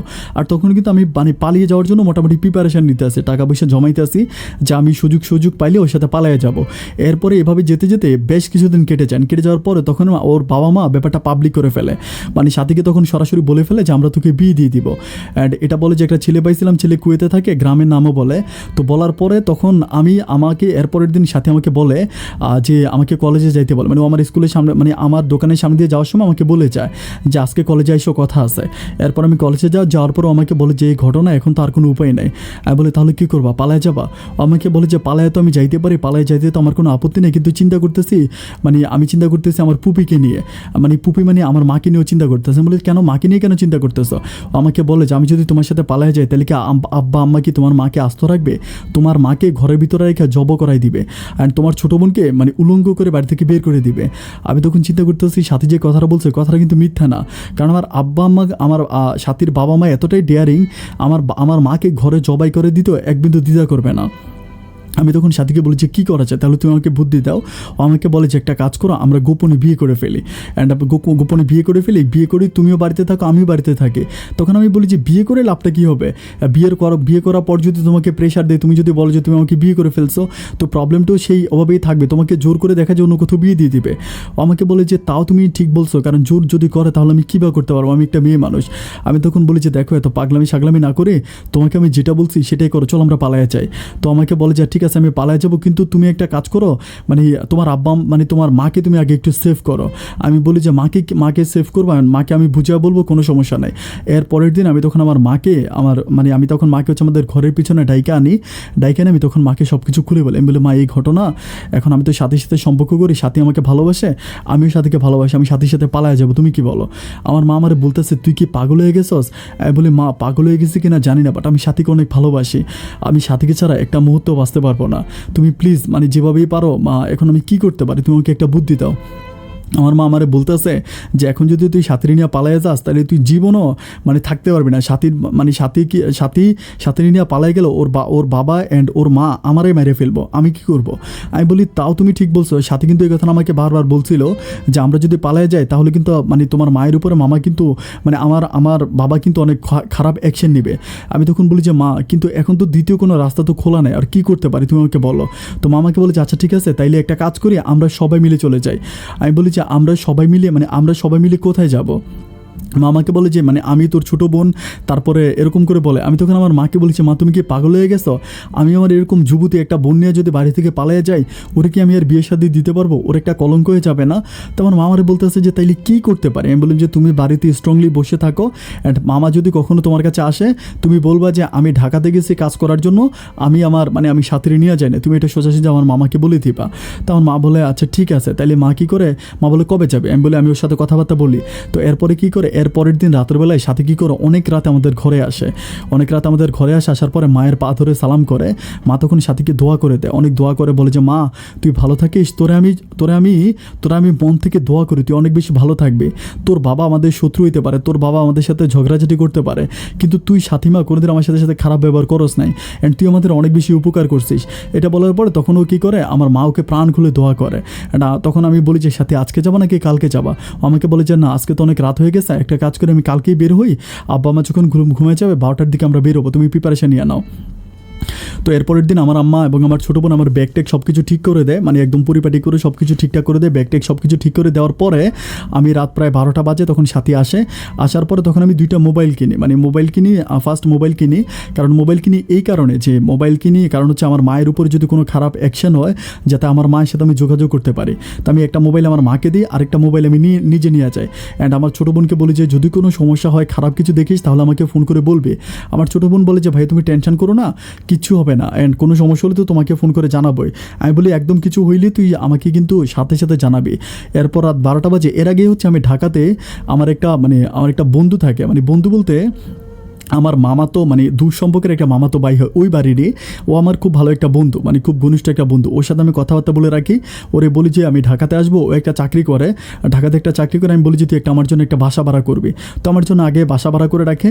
এরপর দিন আমি কী করে রাত 12টা বাজে ময়মনসিংহ থেকে সাথীর সাথে আমি তখন আমাদের ময়মনসিংহ শহরে আসার পরে রাত 2টার বাসে আমরা তখন কী করি, রাত 2টার বাসে আমরা সরাসরি ময়মনসিংহ থেকে ঢাকার উদ্দেশ্যে রওনা দিই। ঢাকায় আসতে আসতে প্রায় অনেকটা বেজে যায়, প্রায় সকালের মতো হয়ে যায়, সকাল 7:30 কি 8টার মতো বাজে। আমি ওইখানে নামার পরে ঢাকাতে নামার পর সাথী আর আমি নাস্তা করার পর আমরা ওই সেম বাসায় উঠি। ওঠার পর আমি মার সাথে কন্টিনিউ যোগাযোগ করতেছি। মারে বললাম যে মা কী সমস্যা? মা আমাকে বলে যে এখনও ওরকম কোনো কিছু হয় নাই, বাট ওরা এখনও সাথীরে খুঁজতেছে, মনে মনে খুঁজতেছে, তোর সাথে যে চলে গেছে এটা কিন্তু জানে না। তো আমি কী করি, ওই বাসার মধ্যে ওঠার পরে আমরা ওই বাসার ভিতরে থাকি। থাকার পর আমি আবার দুপুরে আমার মাকে কল দিচ্ছি, মা কী অবস্থা? তো মা বলতেছে যে তোর তোর মামানি কিন্তু প্রচুর পরিমাণে গালাগালি করতেছে, এবং ভাঙচুর করতেছে, তোর মামাও কিন্তু খুব খারাপ, খুব উত্তাপ অবস্থা। আমি তখন মারা বলেছি মা তুমি কোনো কিছু হইলেই আমারে কল দিবা। অ্যান্ড কল দেওয়ার পরে সন্ধ্যার সময় আমার মা আমাকে ফোন দিয়ে বলতেছে রাতের বেলায় যে সন্ধ্যার সময় নাকি আমার মামা আসছিল। মামা এসে নাকি আমার কথা জিজ্ঞেস করলো যে তোমার ছেলের দোকান দেখলাম বন্ধ, যে তোমার ছেলে কই? আমার মাকে নাকি জিজ্ঞেস করলো। আমার মা বলতেছে যে ও কোথায়, ও তো ঢাকাতে গেছে একটা কাজে। তো আমার মামা বলতেছে ঢাকাতে কি একা গেছে না অন্য কারো নিয়ে গেছে? আমার মা তখন বলতেছিল যে না ও তো একাই গেছে, ওর কাজের জন্য গেছে, ও তো চলে আসবে। তখন আমার মামা বলতেছে সাথী তেলে কার সাথে পালায় গেছে? তখন আমার মা বলতেছে কই আমি তো কিছু জানি না। তখন আমার মামা বলতেছে দেখো তুমি আমার বড় বোন, আমি তোমার গায়ে হাত তুলতে চাই না, আমি তোমার সাথে খারাপ ব্যবহার করতে চাই না, আমি তোমাকে স্ট্রেট বলতেছি তোমার ছেলেকে বলো আমার মেয়েকে নিয়ে বাড়িতে আসার জন্য। যদি আমার বাড়িতে না আসে তাহলে কিন্তু অবস্থা খুব খারাপ হয়ে যাবে, খুবই খারাপ হয়ে যাবে, এটা বলে। তো এটা বলে আমার মাকে ধমকাতে আমার মামা বলে যে আমার ছেলে তো তোর মেয়েকে নিয়ে যাই নাই, এটা তুই কেমন কথা বলতেছিস ভাই? তখন আমার মামা বলতেছে তুমি আমাকে অঙ্ক শিখেও না, আমি কিন্তু অঙ্ক সব কিছু বুঝি, তোমার ছেলেই কিন্তু আমার মেয়েরে নিয়ে পালাইছে, তোমার ছেলেরে বলো তাড়াতাড়ি আমার মেয়েরে নিয়ে বাড়িতে চলে আসতে, গ্রামের মানুষ জানাজানি হওয়ার আগে। তো এরপরে মা রাতের বেলা আমাকে এগুলো বলে। আমি বলি যে মা তুমি এগুলো নিয়ে কোনো চিন্তা করো না, কোনো টেনশন করো না, তুমি চুপচাপ ঘরে বসে থাকো। আমার মা আমারে বলে তুই কি বিয়ে করছিস সাথীরে? আমি বলি না বিয়ে করি নে, আমরা একই সাথে আসি, কিন্তু বিয়ে করবো, তুমি টেনশন করো না, অ্যান্ড তুমি কোনোভাবে মন খারাপ করো না, আমি কিন্তু আসি। বাট আমি কিন্তু প্রচুর পরিমাণ টাকা নিয়েছি, আমার কাছে অনেক টাকা থাকে, প্রায় 70-75 হাজার টাকার মতো থাকে। তো আমি সেই টাকা দিয়ে চলতেছি। এভাবে যেতে যেতে প্রায় 3 থেকে 4 দিনের মতো কাটে। অ্যান্ড 3-4 দিন পর আমাদের গ্রামের প্রত্যেকটা মানুষের কানে কানে পৌঁছে যায় যে মানে সবাই বুঝে যায় যে আমিও যেহেতু বাড়িতে নাই, সাথীও বাড়িতে নাই, আমি সাথীর সাথে পালাই গেছি। এটা মোটামুটি গ্রামের সব মানুষরা জেনে যায়। অ্যান্ড তখন আমার মামা নিয়ে আমার মায়ের উপরে অত্যাচারের মাত্রাটা বাড়ায় দেয়। মানে বাড়ায় দেয় বলতে আমাদের ঘর বাড়ি ভেঙে ফেলে। অ্যান্ড আমার মা যখন রান্না করে তখন আমার মায়ের মানে ভাতের পাতিলা পুকুরে নিয়ে ফেলে দেয়। অ্যান্ড আমার ছোটো বোনের গায়ে হাত তুলে অত্যাচারের মাত্রাটা এমনভাবে বাড়ায় দেয় যে বলার মতো না। তখন আমার মা আমাকে ফোন করে খুব কান্নাকাটি করে। আমার মা আমাকে বলে যে এই বাড়িতে থাকার তো কোনো উপায় নাই, এই বাড়িতে আর থাকতে পারতেছি না, কী করা যায়, আমি কী করতে পারি? আমি তখন আমার মাকে বলি যে মা একটা কাজ করো, তুমি তাহলে ঢাকাতে চলে আসো, তুমি আমার বোনের নিয়ে ঢাকাতে চলে আসো, কোনো প্রবলেম নাই, চলে আসো, যা আবার তারপরে হবে। তো আমার মা একটা সময় মানে সহ্য করতে না পারে রাতের বেলায় আমরা যেভাবে পালায় আসি সেমভাবে আমার মা আমার ছোটো বোনকে নিয়ে ঢাকাতে চলে আসে। অ্যান্ড ঢাকাতে আসার পর আমরা সবাই ঢাকাতে একসাথেই আসি। আমি আমার মাকে বলতেছি যে মা আমি তো এখনও বিয়ে করি নাই, আমি বিয়ে করি নাই বলতে আমি সাথীকে কিন্তু বিয়ে করার কথা বলছিলাম যে চলো আমরা বিয়ে করে ফেলি। সাথে আমাকে বলতেছে না এটা ব্যাপারটা কেমন দেখায়, মানে তুমি আর আমি বিয়ে করবো, মা থাকবে না, মানে আমাকে বলতেছে পুপি থাকবে না, পুপি থাকলে কিন্তু খুব ভালো হইতো। তো পুপিকে একটা সব কিছু যখন ঠান্ডা হবে একদিন পুপিকে আই না, তারপর আমরা বিয়ে করবো, এটাও বলে। তো এই জন্য আর আমি বিয়ে করি না। তো মা আসার পরে ওই দিন কী করে আমরা ঘরোয়াভাবে একজন কাজী ডেকে আনি। একটা কাজের মাধ্যমে আমি তখন সাথীকে হচ্ছে বিয়ে করি। অ্যান্ড বিয়ে করার পরে আমার মা কী করে খুব মানে আমার মা আর আমার ছোটো বোন তখন আমার বাসর ঘর সাজায়, আর সাথে সাথে আমার বাসর হয়। মানে আমাদের এত মানে আমি কখনো চিন্তাই করতে পারি না যে আমার জীবনে এতটা সুখ নেমে আসবে। আমার ওই মামাতো বোনটা কিন্তু অসম্ভব সুন্দর ছিল, সাথে কিন্তু দেখার মতো একটা মেয়ে ছিল। মানে নর্মালি ওর মুখের দিকে তাকালে যে কোনো ছেলে পাগল হয়ে যাবে, এত সুন্দর চেহারা ছিল। মানে একটু ভুতুম টাইপের ছিল, একটু ভালো স্বাস্থ্য ছিল, অ্যান্ড চুলগুলো অনেক লম্বা ছিল, বাট অনেক বেশি মানে ও কিন্তু হাইটটা অনেক বেশি ছিল না। মানে ওরা একেবারে দেবীর মতো লাগতো, খুব সুন্দর লাগতো এক কথায়। তো যাই হোক, এরপর আমাদের সংসারটা খুব ভালোই চলতেছিল। এভাবে যেতে যেতে প্রায় 2 থেকে আড়াই মাসের মতো কেটে যায়। তো আমি তখন কী করি, ঢাকাতেই মানে একটা কাম জোগানোর ব্যবস্থা করতে থাকি, বাট ওভাবে কোনো কাম পাই না, একটা এদিক সেদিক খোঁজাখুঁজি করতেছি। একটা পর্যায়ে তখন সাথী একটু মানে 2-2.5 মাস পরে সাথী যেন একটু কেমন যেন একটু অ্যাবনর্মাল হয়ে যায়। অ্যাবনর্মাল বলতে ওর আব্বা আমার জন্য মন খারাপ করে, সবসময় কান্নাকাটি করে যে আমার আব্বা নাই, মানে আব্বার কথা মনে পড়ে, আম্মার কথা মনে পড়ে, এগুলো বলে খুব কান্নাকাটি করে। তো একদিন আমার মা আমারে বলতেছে যে মেয়েটা যে মন খারাপ করে, মেয়েটার মন খারাপ করে কিন্তু মানে খারাপ কিছু না, যতই হোক ওর বাবা মায়ের জন্য তোর মনটা খারাপ হতেই পারে। তখন আমাকে বলে যে তুমি কি আমার ছোটো বোনটার সাথে আমাকে একটু কথা বলে দিবা, ওর আব্বা আম্মার জন্য যতটা না মন খারাপ করে ওর ছোটো বোনের জন্য তার চেয়েও বেশি মন খারাপ করে। তো আমাকে বলেছে আমার ছোটো বোনের সাথে একটু কথা বলেই দিবা। আমি তখন বলি যে ওদের ঘরে কিন্তু মোবাইল আছে, সাথীদের ঘরে কিন্তু মোবাইল আছে। তাই আমি বলি যে তো ঠিক আছে, তুমি একটা কাজ করো, আমাকে মানে তুমি তোমার মানে তাহলে ওদের ঘরের নাম্বারটা ওর মুখস্থ। তাই কী করে নাম্বারটা নিয়ে ও ডায়ালে ও কল দেয়। কল দেওয়ার পরে ও কলটা কী করে ওর মা রিসিভ করে। যখন ওর মা রিসিভ করে তখন আমি সুন্দর করে সালাম দিই, মামানি আসসালামু আলাইকুম, আমি মনির বলতেছি। তখন আমাকে মানে উনি পারতেছে না যে মোবাইলের মাধ্যমে আমরা গুলি করে, মানে এত পরিমাণ মানে আমার কাছে মানে 10 মিনিটের মতো উনি খেলে আমার গালাগালি করছে। আমি মোবাইলটা আমার কান থেকে সরাই রাখছি, মানে প্রচুর পরিমাণ গালাগালি করছে। আর গালাগালি করার পরে বলতেছে আরে সুরে বাচ্চা তুই বাড়িতে আয়, তোর এই করবো তোর সেই করবো। আমি বলি যাই হোক, এখন মানে আমার ছোটো মামাতো বোনের নাম ছিল রিপা। আমি বলি রিপা কই, রিপার কাছে একটু দেন। পরে বলে কেন রিপারে কেন, মানে বড়টারে নিয়ে পালাইছো, এখন কি ছোটোরাও নিয়ে যাবি। আমি তখন আমার মামারে বলি মামানি আমি 2টা নিয়ে কী করবো, আমি তো একটারে নিয়ে আনছি, ওই একটারে নিয়ে ভালো আছে, আমার 2টা দরকার নাই। তো তুমি একটু রিপার কাছে, তো আমি রিপার সাথে কথা বলবো। তো উনি আর কোনো কথা বলেন, উনি লাইনটা কেটে দেয়। তো আমি এরপরে আবারও মানে আধা ঘন্টা পরে আবারও কল দিই, তখন কলটা মামা রিসিভ করে। মামা রিসিভ করার পর আমি তখন সাথীকে বলি যে সাথী তুমি কথা বলো। তো সাথী তখন মানে ফোন মানে মামার সাথে কথা বলে, ওর বাবার সাথে কথা বলে। ওর বাবাকে বলে যে আব্বা আমরা না হয় ভুল করে ফেলছি, আমরা না হয় অন্যায় করে ফেলছি, আমরা দুজনকে ভালোবাসি, তাই বলে তুমি তো আমাদের সম্পর্কটা মেনে নিবা না। তো এখন তো আমরা কী করতে পারি বলো, আমরা তো পালানো ছাড়া কোনো উপায় ছিল না, আর আমরা তো ইচ্ছে করে পালাইতে বাধ্য হয়েছি। তখন আমার মামা আর কি ওরে বলতেছিল যে সাথী তুই পালাইয়া গেছস, তুই অন্তত আমাকে একটাবার বলতে পারতি। তখন আমার সাথী বলতেছিল যে বলবো কি, তুমি যখন শুনছো যে মনির ভাইয়ের সাথে আমার সম্পর্ক আছে, তুমি গিয়া পুপির গায়ে হাত তুলছো, পুপিরে মারছো, তো মানে এত কিছু করছো, আমি কীভাবে তোমার বলতে পারি। তখন আমার মামা খুব সফটলি মানে খুবই নর্মাল হয়ে সাথীর সাথে কথা বলতেছে যে তোরা এখন কোথায় আছিস। তো সাথী বলে আমরা ঢাকাতে আছি, আমরা ভালো আছি। তো আমার মামা বলতেছে যে কে আছে তোর সাথে। তো বলে ফুপি আছে, তারপরে আমার আমার ফুফাতো বোন আছে, আমার বোনের কথা বলে, আর আর হচ্ছে মনির আছে, আমরা ভালো আছি।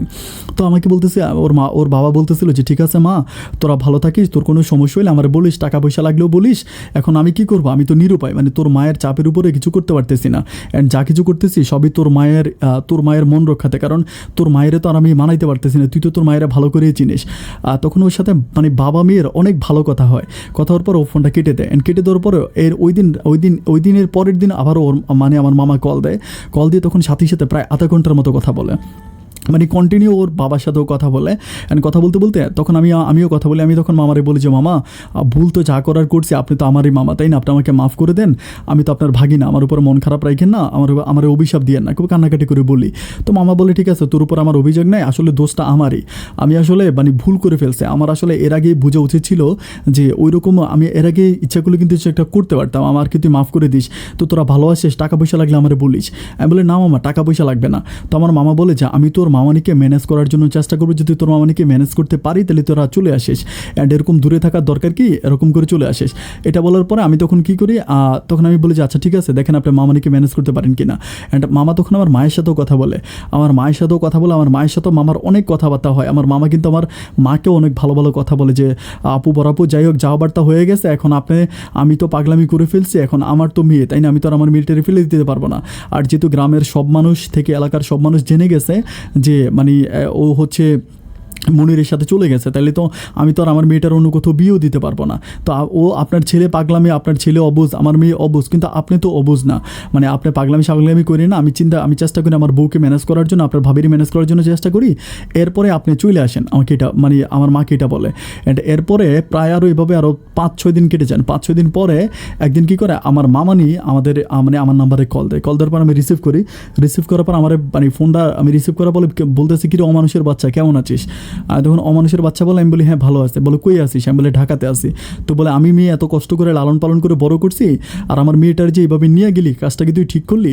আমি তখন বলি যে আপনার মেয়ের তো আমি মানে সারা জীবনের জন্য নিয়ে আসি নাই, আপনি বললেই তো আমি আপনার মেয়েটার আপনার কাছে দিয়ে দেবো, আপনি রাজি হইলেই তো হয় তাই না?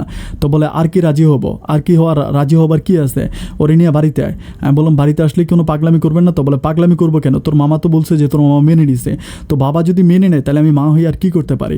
আমি তখন প্রচুর পরিমাণে খুশি। আমি আমার মারে বলি যে মা আলহামদুলিল্লাহ, ওরা তো সবাই মেনে নিছে, তাহলে আমরা কষ্ট করে ঢাকাতে যাওয়ার দরকার কেন? আমি এতদিন পর্যন্ত সত্যিকার অর্থে ঢাকাতে কোনো চাকরি পাই না, আমি চাকরির জন্য খুবই চেষ্টা করছি, বাট আমি ঢাকাতে কোনো রকম চাকরি পাই না।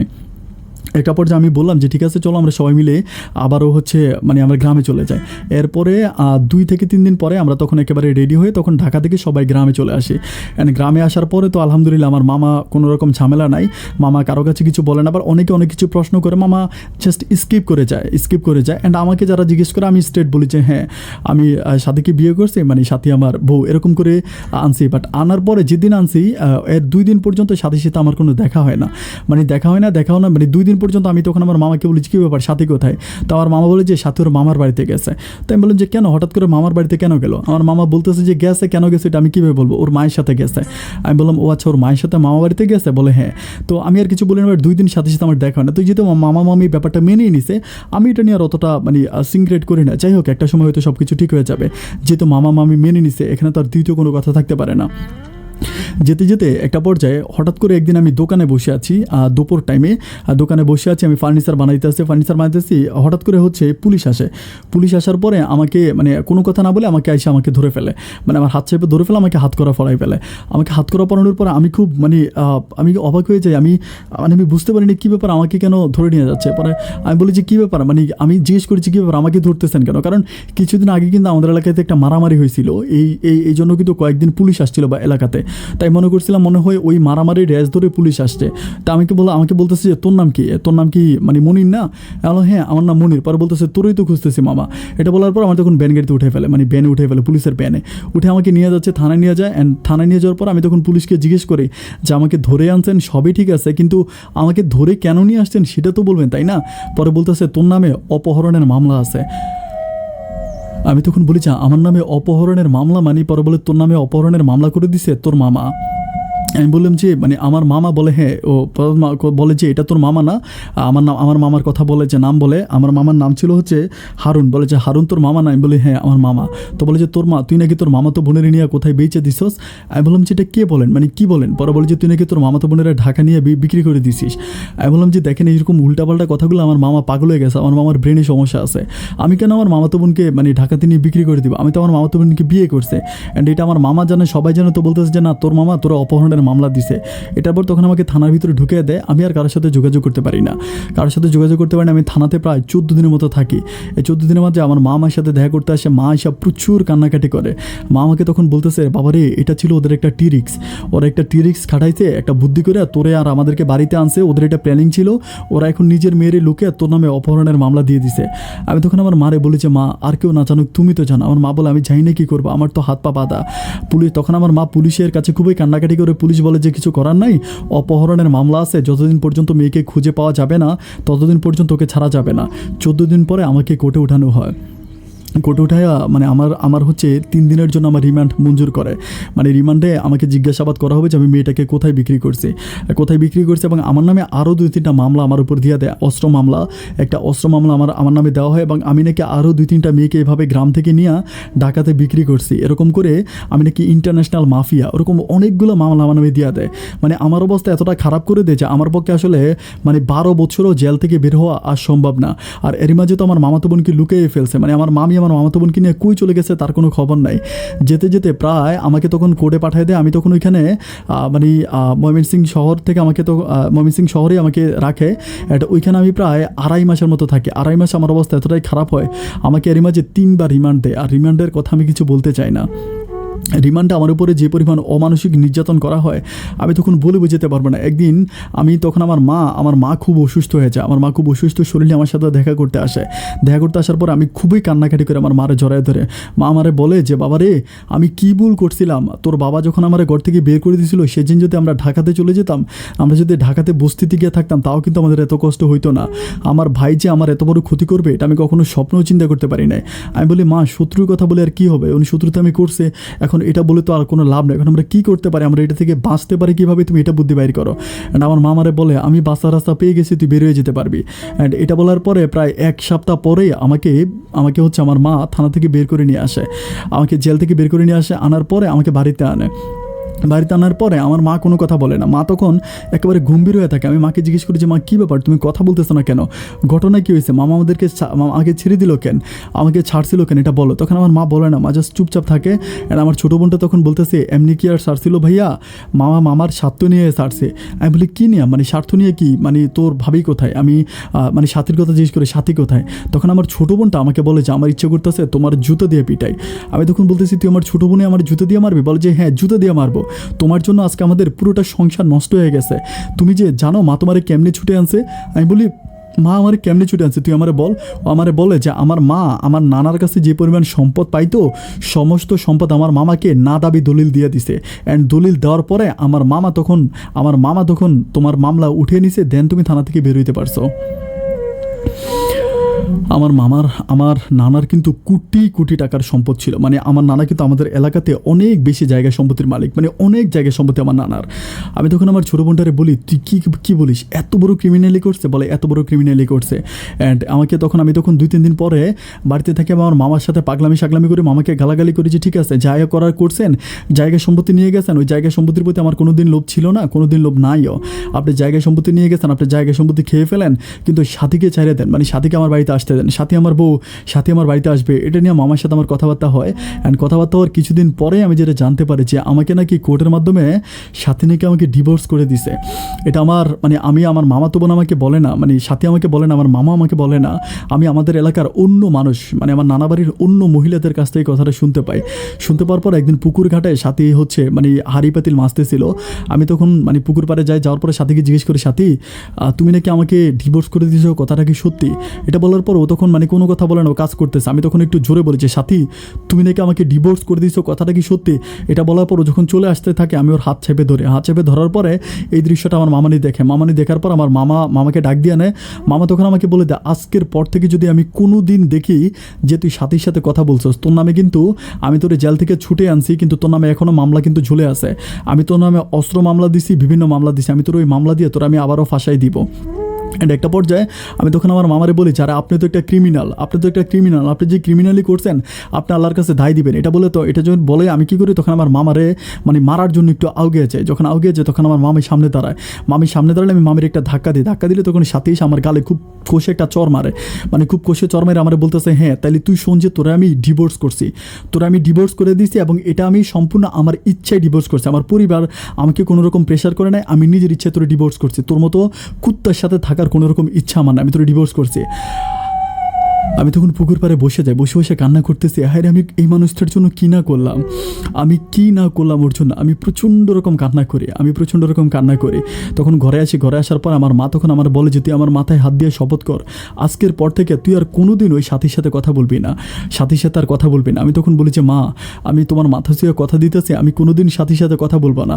আমার মা আমারা তখন বলতেছে যে আমি তখন আমার মারে বলতেছি মা তুমি যে মামার ওই সব সয় সম্মতি লিখে দিলা, আমাদের যে এই যে ঘর বিটাটা আছে, আমাদের তো ঘর বিটাও নেই, আমরা এখন কোথায় থাকবো, আমাদের তো এখান থেকে চলে যেতে হবে। আমার মা আমারে বলে যে না তোর মামা বলছে তোর ছোটো বোনের বিয়ে হওয়া পর্যন্ত আমরা এই ঘর বিটায় থাকতে পারবো, তোর ছোটো বোনের বিয়ে হয়ে যাবার পরে এরপরে আমরা এখান থেকে চলে যাবো, এরপর আমরা যেদিকে খুশি সেদিকে চলে যাব, সেই পর্যন্ত আমরা থাকবো। আমি তখন আমার মারে বলতেছি মামা কি এটা তোমারে বলছে? মা বলে হ্যাঁ এটা তোর মামা বলছে যে তোর ছোটো বোনের বিয়ে হওয়ার আগ পর্যন্ত আমরা যাতে এই বাড়ি ছেড়ে না চলে যাই, কারণ আমরা যদি ঢাকাতে গিয়ে বস্তিতে থাকি তাহলে তোর ছোটো বোনটাকে ভালো বিয়ে দিতে পারবো না। এই জন্য আমি ওর কাছে রিকোয়েস্ট করছি, আমার এই রিকোয়েস্টটা রাখছে। আমি বলি মা তুমি আমার ওই নরপিসাদের কাছে আবার এটাও চাইতে গেলা, কী দরকার ছিল মা? যারা বস্তিতে ঢাকাতে থাকে তাদের বোন কি বিয়ে হয় না? যারা ফুটপাতে ঘুমায় তাদের বোনের কি বিয়ে হয় না? যারা রেল স্টেশনে ঘুমায় তাদের বোনের কি বিয়ে হয় না? মা কি দরকার ছিল মানুষরূপে জানোয়ারটার কাছে তুমি আবারও মানে এইটুকুন ক্ষমা চাওয়ার? আমার মামারা বলতেছে যা হবার তা হয়ে গেছে বাবা, আর এটা নিয়ে কোনো কথাবার্তা বলিস না, আর তুই কারো কাছে এই ব্যাপারগুলো কোনো নিয়ে বলিস না। তুই যেতে যেতে প্রায় 4 মাসের মতো কেটে যান। 4 মাস পর আমি শুনতে পাই আমার মামা আমার সাথীকে বিয়ে মানে আমার বউ সাথীকে বিয়ে দিতে আসে। এক জায়গায় বিয়ে ঠিক করে, এটা আমাদের গ্রাম থেকে অনেক দূরে, মানে ময়মনসিংহের ভিতরে কিন্তু অনেক দূরে মানে অনেক দূরে বিয়ে দিতে আসে। অ্যান্ড ছেলে নাকি অনেক বড় ব্যবসায়িক, ঢাকাতে ছেলের ব্যবসা বাণিজ্য আছে। অ্যান্ড ছেলে মানে প্রচুর বড় লোক, ওরকম বড় লোকে একটা ছেলে কাছে বিয়ে দিয়ে দেয়। আমি তখন দেখতে পাই যে সাথী অনেক বেশি খুশি, মানে বিয়ের মানে ওই সময় তো আসলে আমি সাথীকে অতটা দেখতাম না, বাট বিয়ের 2-1 দিন আগ থেকে দেখি যে সাথী অনেক খুশি।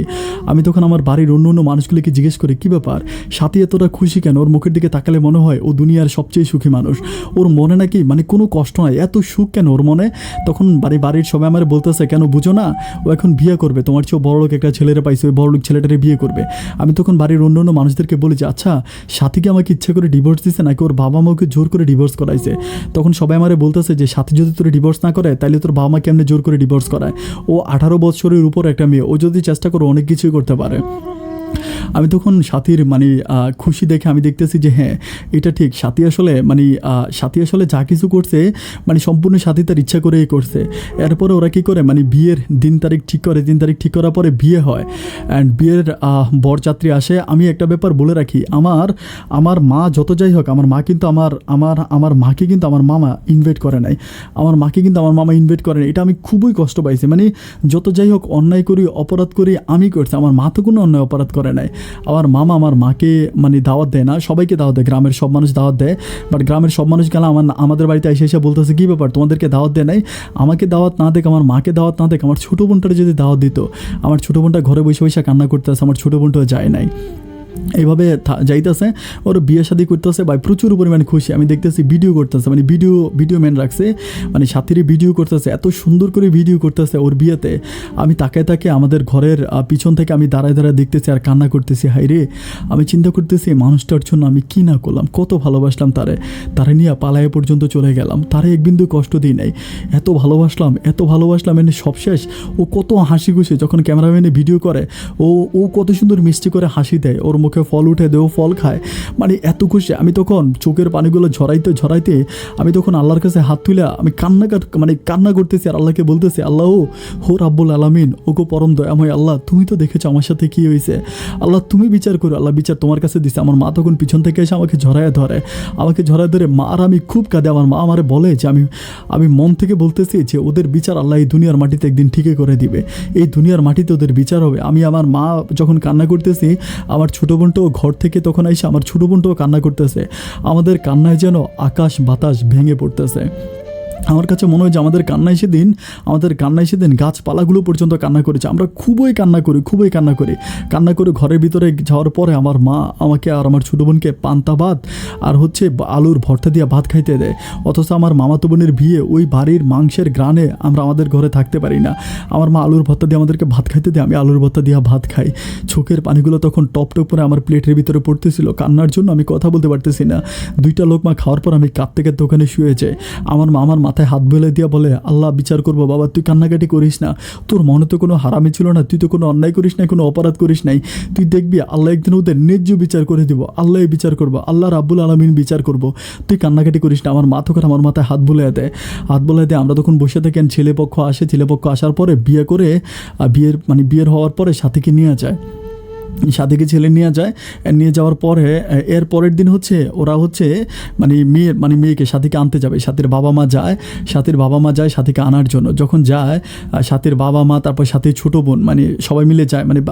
ওই বলে না যে বিয়ের একদিন পরে যেটা বিয়ে হওয়ার পর যে মেয়েকে নিয়ে আসে, কনেকে নিয়ে আসে, তো এরকম নিয়ে আসার জন্য যখন যায়, তখন গ্রামের সব মানুষগুলো বলতেছিল, আমার মামাকে বলতেছিল যে আমাদের ঘরের সামনে উঠানের ভিতরে বলতেছিল যে যত যাই হোক পাগলামি যা করার তা তো করছিস। আমার মামাকে বলে যে একটা কাজ কর, তোর একটা মাত্র বড় বোন, ওর মনে অভিশাপ দিস না, ওর মনে অভিশাপ দিলে আল্লাহ সহ্য করবো না, অন্তত ফিরানির সময় তুই তোর বোনটাকে নিয়ে যা।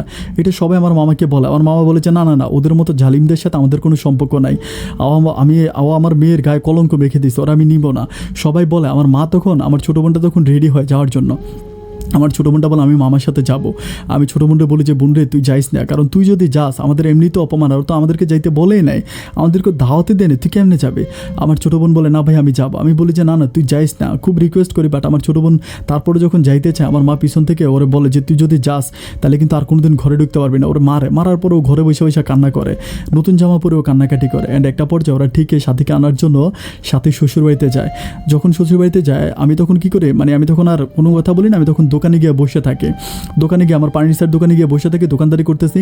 আমার মানুষ একটু পরে ইঙ্গিত মারতেছে, এই জন্য এসে বলতেছে, ওই জন্য এসে বলতেছে, কিরে তোর মামাতো বোনের বিয়ে, তোরে দাওয়াত দেয় নাই, তুই যাস নাই, সবাই আমার ইঙ্গিত মারে, আমাকে ছোট করে কথা বলে। আমি তখন কোনো কথা বলি না, আমি জাস্ট নিচের দিকে তাকিয়ে আসি। আমি মনে মনে বলতেছি যে আল্লাহ বিচার করবো, আল্লাহ যা করার করবো। এই সময় প্রায় তখন 3টা থেকে 3:30 বাজে। আমি দুপুরে খাওয়ার জন্য ঘরে যাই নাই, আমি দোকানে বসে কান্নাকাটি করতেছি আর দোকানের সামনে বসে। 3:30 বাজে আমাদের এখানে একজন চাচা আছে, ওনার নাম জিনুতির বাপ বলে। জিনুতির বাপ, ওই বৃদ্ধ লোকটা দৌড়ে আমার দোকানের সামনে এসে কান্না করতে শুয়ে যায়। আমি তখন বলতেছি কী ব্যাপার কাকা, কান্না করতেছেন কেন, কী হয়েছে, কান্না করতেছেন কেন? তখন আমার বলতেছে যে বাবারে সর্বনাশ হয়ে গেছে। আমি বলি কী সর্বনাশ আমার বলেন? তখন দেখতেছি যে আমাদের গ্রামের সবগুলো মানুষ দৌড়াদৌড়ি করতেছে, কেউ ওই দিকে, পুরোটা গ্রাম যেন নরকের মতো হয়ে যায়। আমি তখন বুঝতে পারতেছিলাম না যে কী হয়েছে। আমি সবাই জিজ্ঞেস করি হয়েছেটা কি, আপনারা এরকম দৌড়দৌড়ি করতেছেন কেন, আমার বলেন না কী হয়েছে। মানুষ সবাই কান্নাকাটি করতেছেন। একটা পর্যায়ে আমি মানুষের মুখ থেকে শুনতে পাই, সাথীকে যখন ফিরে আনার সময়, আনতে গেছিল একটা মাইক্রোবাসের ভিতরে সাথী ছিল, সাথীর বাবা মা, সাথীর ছোটো বোন সহ আমাদের গ্রামের আরও কয়েকটা মহিলা ছিল। ওই পুরো মাইক্রোবাসটা কী করে অ্যাক্সিডেন্ট করে মাইক্রোবাসটা খালে পড়ে যায়। অ্যান্ড খালের ভিতরে ঢুকে যায়। মাইক্রোবাসের ভিতরে যতগুলো যাত্রী ছিল, ড্রাইভার থেকে শুরু করে সবগুলো মানুষ ওই মাইক্রোবাসের মধ্যে মারা যায়।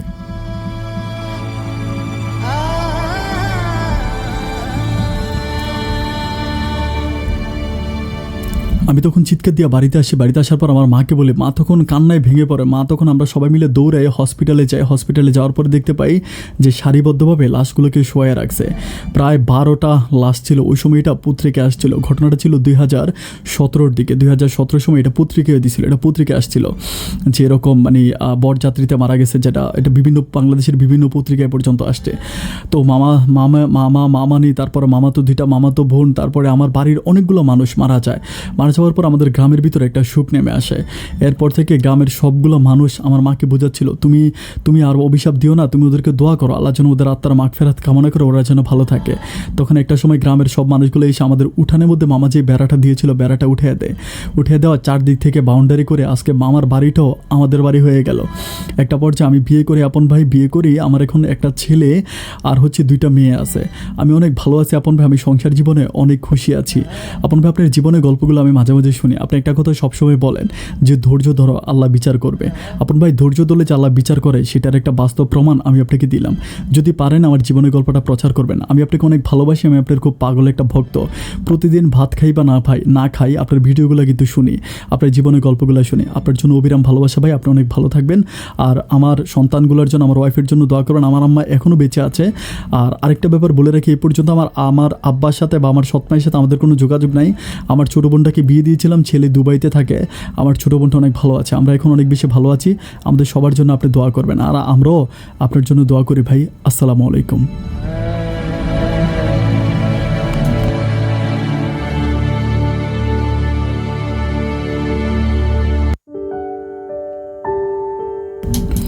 দর্শক বন্ধুরা, সবাইকে অনেক বেশি ধন্যবাদ।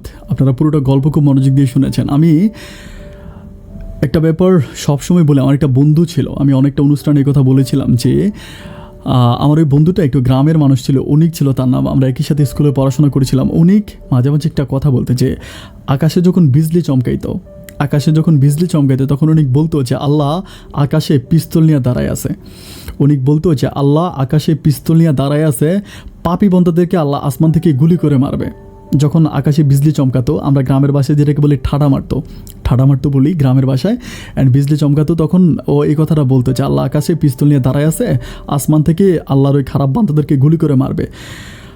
আল্লাহর বিচার কিন্তু ঠিকই হয়, আল্লাহর বিচারটা ঠিকই হয়। আমরা হয়তো বুঝি না। আমরা অনেক সময় বলি যে এই মানুষটা আমাকে ছেড়ে গেল, সে তো অনেক বেশি ভালো আছে, আল্লাহ কই তার বিচার করলো। আমরা শুধু তার ভালোটাই দেখতে পাই, তার ভিতরে যে ক্ষতবিক্ষত হৃদয়টা আছে সেটা কিন্তু আমরা দেখতে পাই না। আপনি বিশ্বাস করেন, মনির ভাইয়ের জীবনের গল্পটা যখন আমি শুরু থেকে শেষ পর্যন্ত পড়েছিলাম, আমি বিশ্বাস করতে পারিনি আল্লাহ যেরকম হাতে নাতে বিচার করে দিবে। আমি সেটা স্বপ্নও চিন্তা করতে পারি নাই।